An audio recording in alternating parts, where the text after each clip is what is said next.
Now, at this point, we get to go over to Kenya now, even as we talk about the issue around the impeachment of the Deputy President, that is Rigathi Gachagua. Now, according to what we know, allies of Kenyan President, that is President William Ruto, have begun the impeachment process for the Deputy President, and some people consider this as a political move, and some people have actually queried why it would be impeached. Now, the East African countries' politics have been in turmoil since March in the wake of deadly protests over inflation, rising prices, and unpopular tax hikes, and lawmakers have accused Gachagua of instigating ethnic hatred and undermining the government. Now, an apparent rift between Ruto and Gachagua has come to the fore in recent days, with the Deputy President saying he has been sidelined, and he has also denied accusations that instigated any form of violent march against the government. So we are going to be talking about this even as we have Alex Mwathi,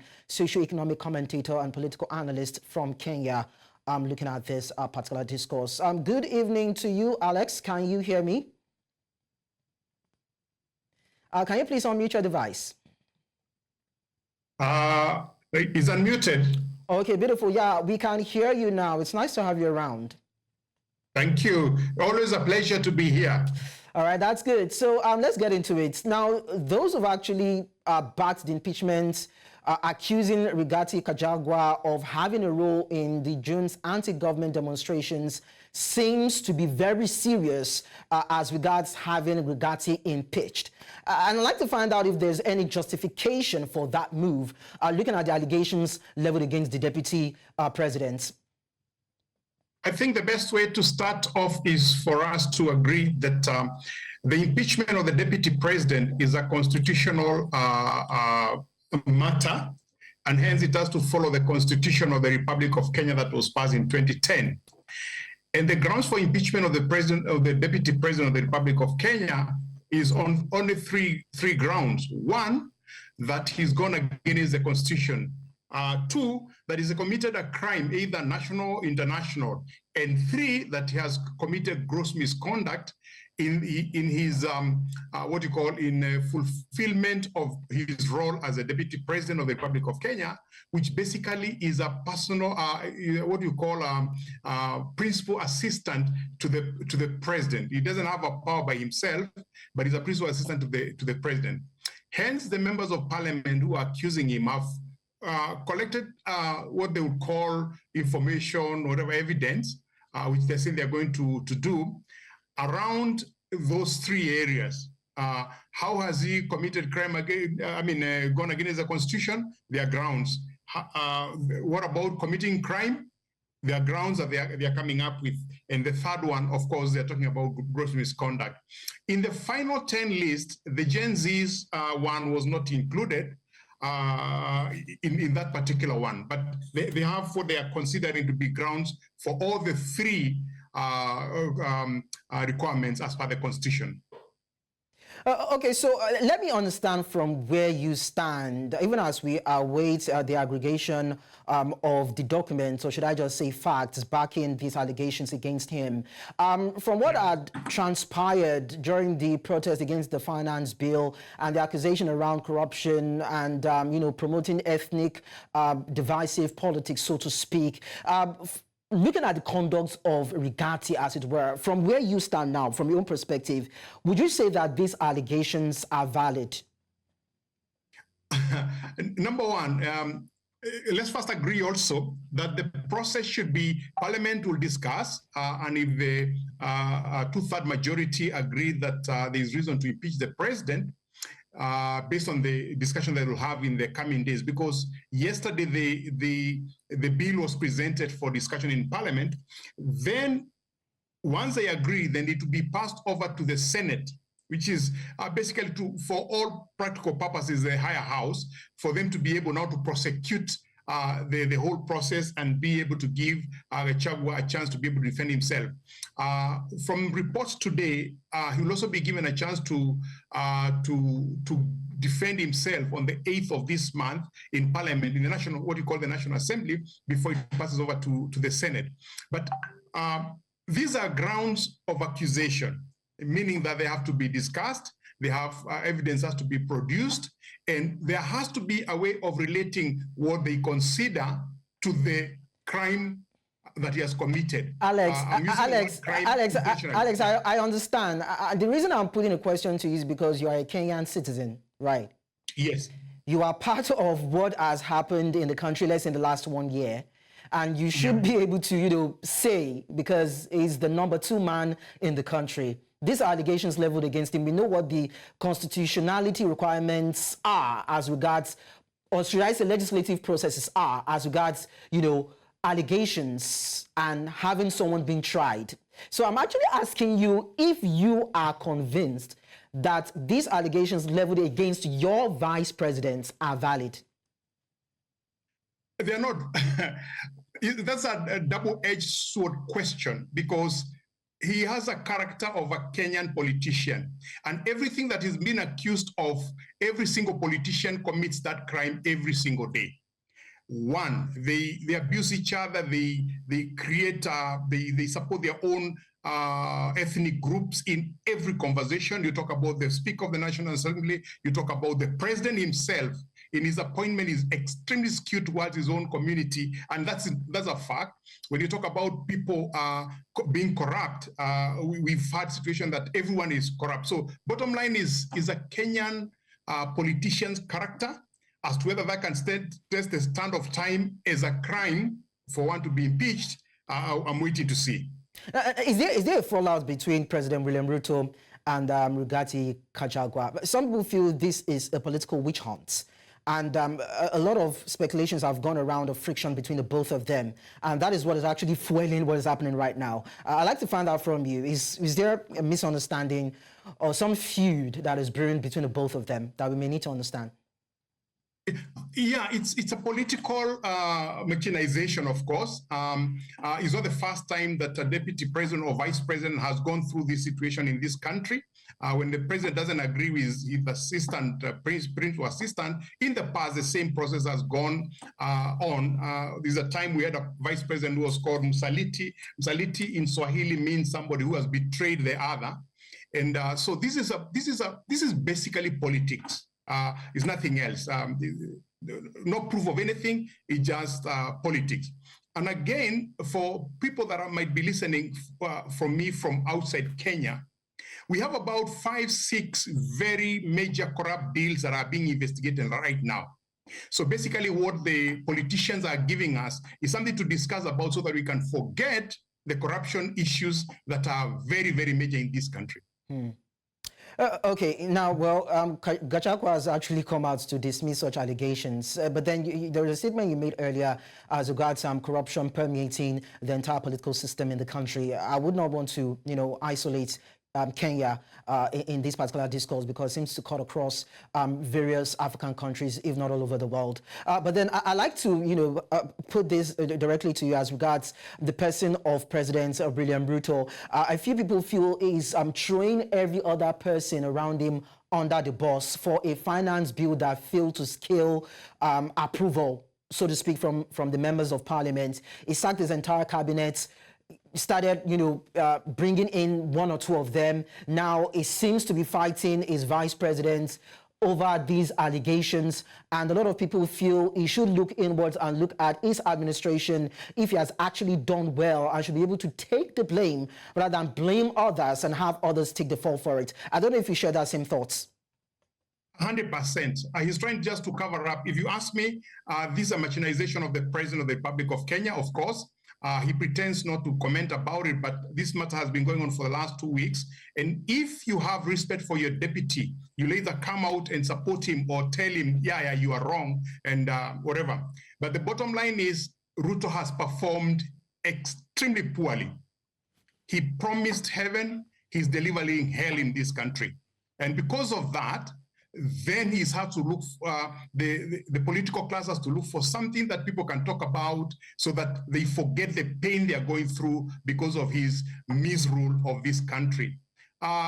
Just to mention one, we have some progress. We normally had what we call National Hospital Insurance Fund that has been running since, I think, 1965. It stopped working yesterday at midnight. It is replaced by social hospital insurance fund chief, but that is not operational. So yesterday and today, patients in this country have suffered tremendously.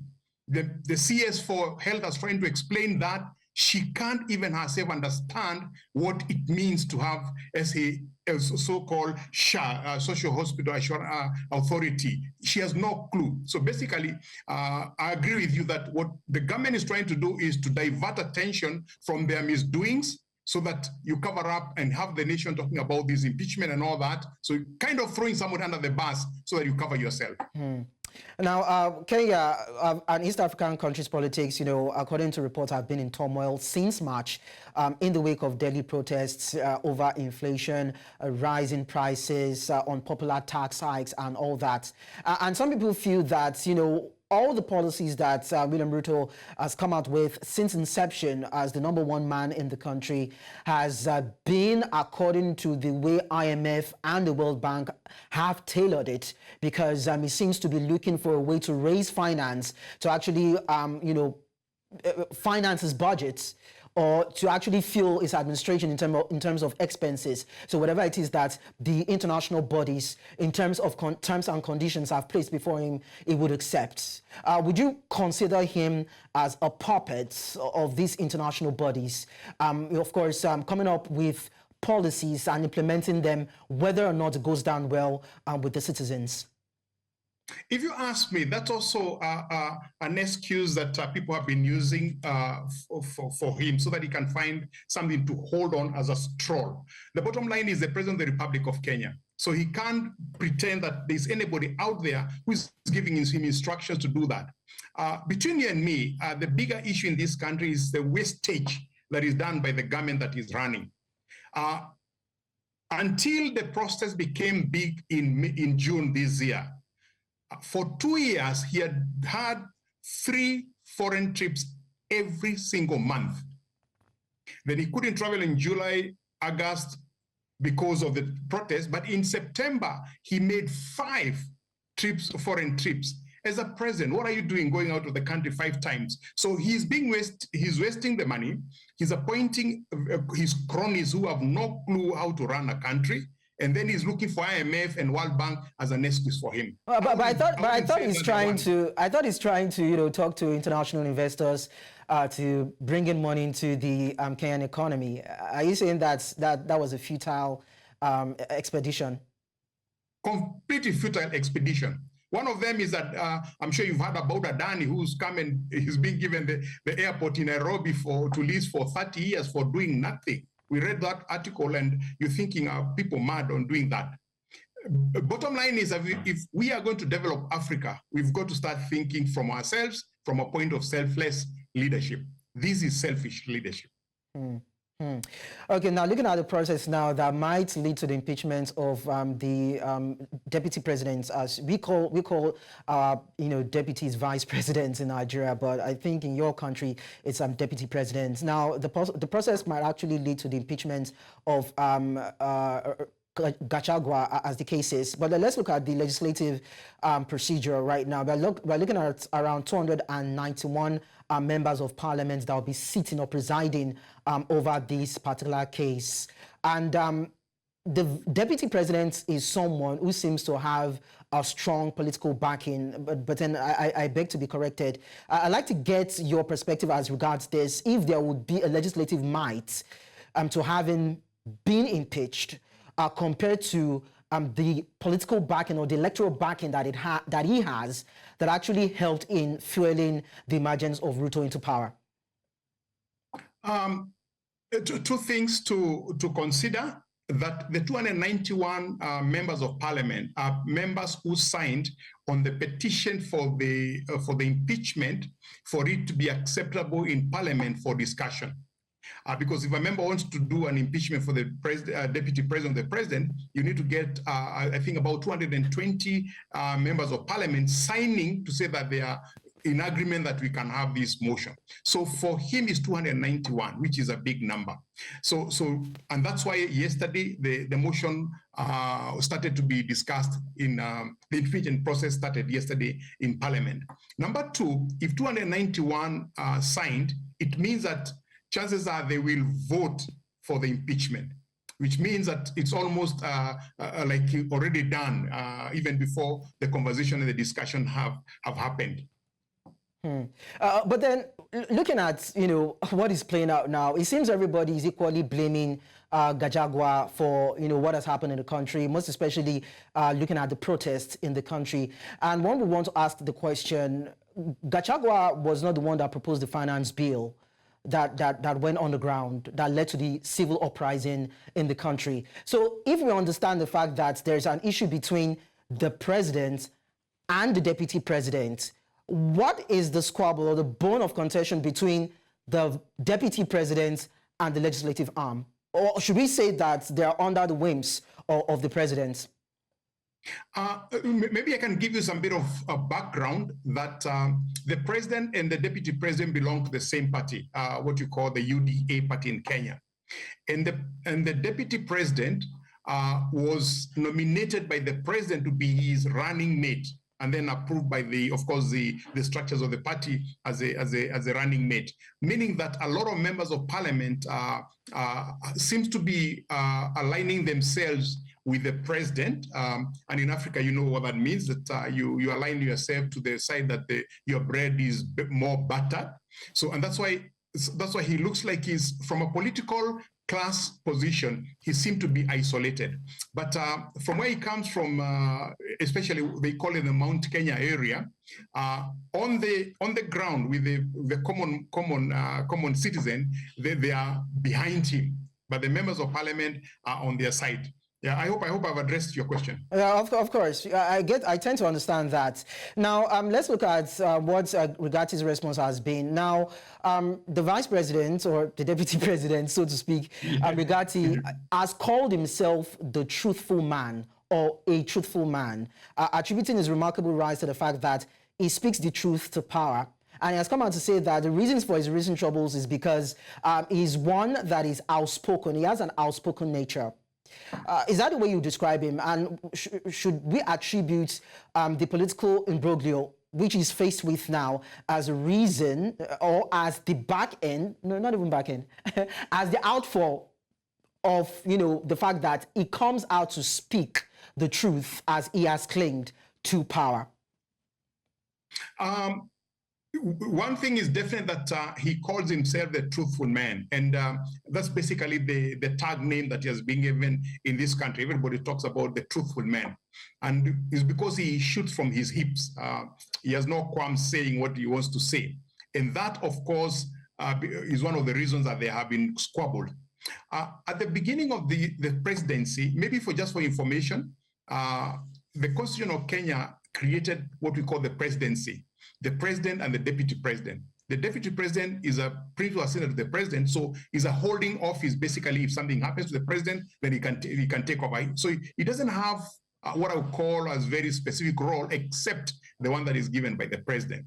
And since they came to power, the deputy president felt that he brought in a substantial amount of votes for the president from what we call the Mount Kenya region, which was almost 3 million votes out of almost 40% of the votes that he got. So from day one, he felt he's part of that.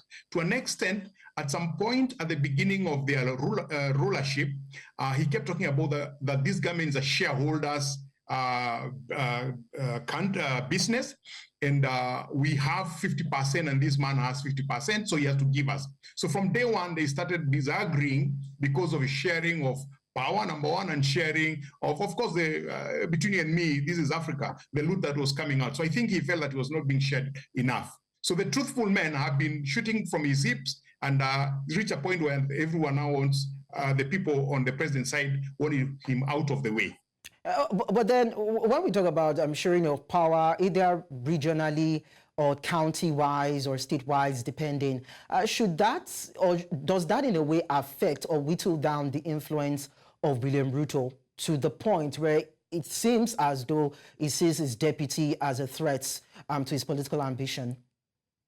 There are those of us, there are those that are in political analysis in this country that have had that feeling, because when he was picked as the deputy president, he was one-term member of parliament. So he had no power. So meaning that a lot of people are thinking that when the president was speaking on him, he was speaking a man who had no influence on the ground from the region that he comes from. But over time, he's been able to create a substantial following. And yes, that might be the major reason that the president will want him out of the way. Oh, so would that not affect President William Ruto's, probably if he's going to be contesting rather for a second term in power? This is just his first term, his first tenure, his first tenure in power. The possibility that he might want to continue before eventually, hands over the baton to another person. Don't you think this would affect that political ambition, looking at the political weight that Rigathi pulls? I believe it's going to affect him majorly, because, like I said, the area where Gachagua comes from in Africa is about politics all over the world is about interests, whether tribal or financial, whatever it is, their interest. So in Africa mainly is on a tribal basis, an area where Gachagua comes from. A substantial amount of votes were given to President William Ruto, but he has been working very hard to capture two other regions that did not vote for him, so in case this side slides away from him. So yes, it will have an effect. So there's a possibility that he probably might be shooting himself in the leg. Is that what it amounts to? 100%. As the members of parliament are discussing the impeachment of Gachagua in National Assembly, a member of the Senate actually went to Senate and also did a bill on censuring the president, which is one step towards impeachment of the president. So the idea would be you discuss impeachment of in Gachagua in National Assembly, we will discuss the censorship of the president in Senate. Meaning that there are those that are thinking that a lot of things that he's being accused of, if they are true, then they are together with the president. So both of them should go. Okay, so let's look at the former president of Kenya, Uhuru Kenyatta. It seems, I want to believe, it comes from the same region with Rigathi Gachagua. Did I get that right? And yes, right. Yeah. Uhuru Kenyatta never wanted William Ruto to be the president. He actually, supported Raila Odinga. Now, we're looking at someone who seems to have a political wisdom for wanting to choose Raila Odinga as against, of course, William Ruto. And Rigathi now, according to statements, has gone to Kenyatta to apologize, saying that if he had known, he would have fought with his kinsman, to side with William Ruto over this. How do you think former President, Uhuru Kenyatta will be feeling right now? Just for information of your viewers, the Deputy President of Kenya used to work for the former president in his office before he got to be the President of the Republic of Kenya. So they know each other very, very, very well, extremely well. And it is true that almost immediately after they came into power, and I think the rift must have started in a smaller scale, yes, Gachagua went out and really apologized. And he's been doing that apology for almost a year now, to apologize for the criticism that he did, the words that they did, and sometimes the Kenyan politics, like I believe even Nigeria, it goes beyond and becomes extremely personal and emotional, and then you say things that you wish you didn't say. So he's really apologized for that. The interesting thing is that the former president has not said anything, either in public about it. He's been silent about the whole issue. But before he left, he made a few speeches, and he said that you will remember me, you will remember me. Refuse to listen to me, you remember me. And those are being played a lot right now in social media in Kenya. Wow, that is interesting. Of course, Alex, you may need to stay with us for a while. We'll go on a short break and return. Now, Kenya is going through deep economic and financial crisis. This latest political turmoil between the president, the legislature, and the deputy president is another twist or a challenge that the country would have to face with, or will be faced with. Now, is impeachment of the deputy president the solution to the situations that Kenya is faced with. When we go on a break and return, I'll be asking my guest, even as he helps us profile answers and solutions to this. We'll be back in a bit.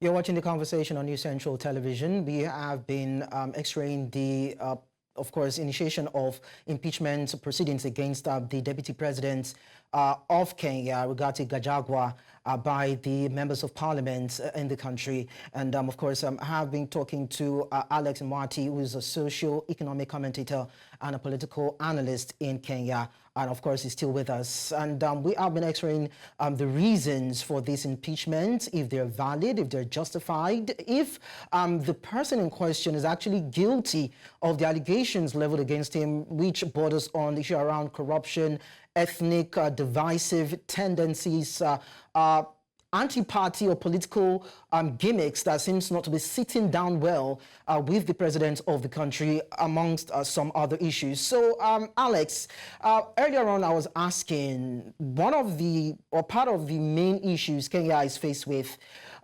number one is the economic situation, all right? The high rate of unemployment, the economy is struggling as we speak. The administration of Ruto does not have enough finance to actually, run its course, looking for funds to actually fund its government. And we also have this political crisis brewing. Will impeachment solve all these issues, if we are to be very honest with ourselves? In my opinion, and quite educated opinion because of these challenges that we are facing as a country, this is the least of our problem. This will not in any way alleviate any of the issues that we've been talking about. I alluded earlier that as we talk about these, there are many issues that are ongoing that our attention is being drawn away from so that we can concentrate on this, what I would call a non-issue completely. This is hatred between two men, and that has become a national issue, while this country suffers untold suffering right now. I alluded to the National Hospital Insurance Fund because the nation's health is paramount.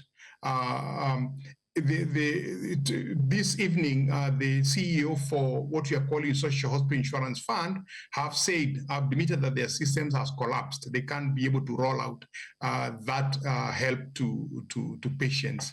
If you hear the details of that, is like in letters from some bad book.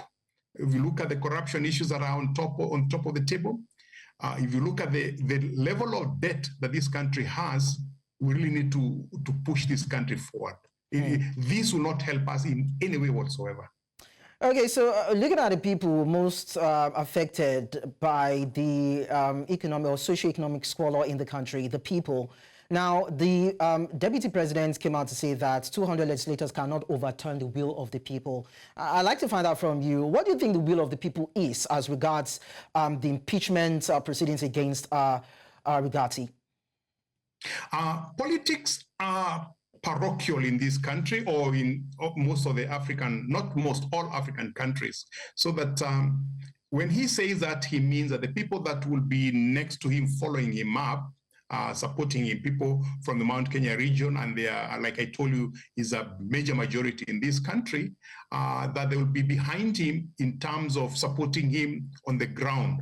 So carry on, guys, but these people will be with me. Now, what he has done over the last couple of days to actually go for political meetings, what we call roadside. In this country, we do roadside politics, where he drives along a route, and every small town he stops and stands on top of his car and addresses the people. And the turnout has been huge for him. Okay, so we also know that the motion to pass this bill will require the support of at least 2/3 of members of the National Assembly and Senate, actually excluding his actually nominated members. Now, is there a possibility, and when you look at the numbers now, is there a possibility that this might actually be approved? And when it is eventually approved, what do you think the political climate in Kenya would be for, most especially, the President, Ruto? Okay, number one, remember the process, like I mentioned earlier, it starts with the National Assembly, because there are two sets of members of parliament in Kenya, the National Assembly as well as the Senate, the members of the Senate. So the National Assembly will pass this, and that's why it's required to do that majority to say, yes, let's go ahead and impeach. So they make a recommendation that is taken to the Senate, and the Senate now appoints an 11-member committee, or they could decide to do it for the whole House. At that stage, they interrogate every accusation and its value on the basis of the three pillars that are given earlier in terms of the Constitution, in terms of crime, in terms of gross misconduct. So they'll look at it as to whether they meet the threshold for each one of them. Then after that, then they will of course go to he will be called to give a rejoinder for every one of those items. By the way, when they're discussing that in Senate, he'll be allowed to sit there, or a representative of his sits there. I would expect that he will send a representative, his representative to sit there. And then if the Senate now finds out that he has committed, then he will be impeached. But earlier on, you talked about the corruption in the political system in the country.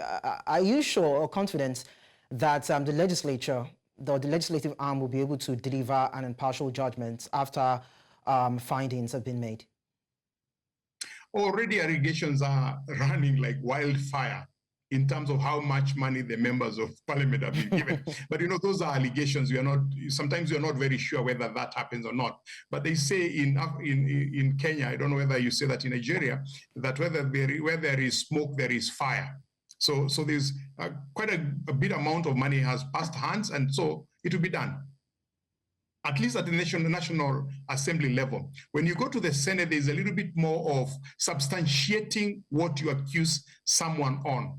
In the past, we have seen the Senate have actually been able to impeach about 3 or 4 governors of the counties. And we have seen a situation where you listen, you try to understand, and you saw that there was no substantiation, but the Senate accepted that. In that case, those governors have gone to court and the impeachment has been overturned. But remember, for the deputy president, even going to court will not be useful, because his name would have been tarnished to the level where he has no longer standard to be deputy president. Now, okay, finally, you said going to court probably might not even save him in this particular situation. And Gachagua has come out to say that he's not going to go down without a fight. What do you think he can do? No, I know him and his character. In case the National Assembly, and I think that's a given fact that the National Assembly will recommend to Senate for the impeachment proceedings to start. If the Senate also goes ahead and impeaches him, I'm 100% that he'll go to court. And I know the courts in Kenya, which depends not on hearsay and long stories of what somebody is supposed to have said or haven't done. You got to produce, like in a court of law, hard evidence. I know the court will grant it to him. He will not be, they will cancel the impeachment. So that would mean that even if the legislative is swayed by money, the judiciary arm or the judiciary cannot be swayed. You have confidence in that arm of government? In this kind of a matter, I have faith and trust in them to be able to do the right thing. Okay, all right, noted. They've done that in the past, and I believe they can still do it. Okay. At the Senate stage, money can exchange hands, but I believe that in our courts, we are getting a little bit of a better justice system than in the past. Okay. Alex Mwathi, socio-economic commentator and political analyst from Kenya. Thank you so much for sharing your thoughts with us. Okay. Most welcome, and always a pleasure to be with you. All right, thank you too. Well, it seems as though Rigathi Gachagua, the Deputy President of Kenya, is going through a fiery furnace right now because impeachment proceedings has been set in motion against him. What will be the verdict of the legislative arm, the National Assembly, in this particular matter? Knowing fully well that, according to Alex, this seems to be a witch hunt, and the facts tabled are not really a true representation of who Gachagua is. Well, we'll continue to look at this matter and bring you details in our subsequent shows. My name is Lekon Obanjo. Thank you so much for being part of it. Do stay with us. We still have more to come your way on News Central Television. Enjoy your day.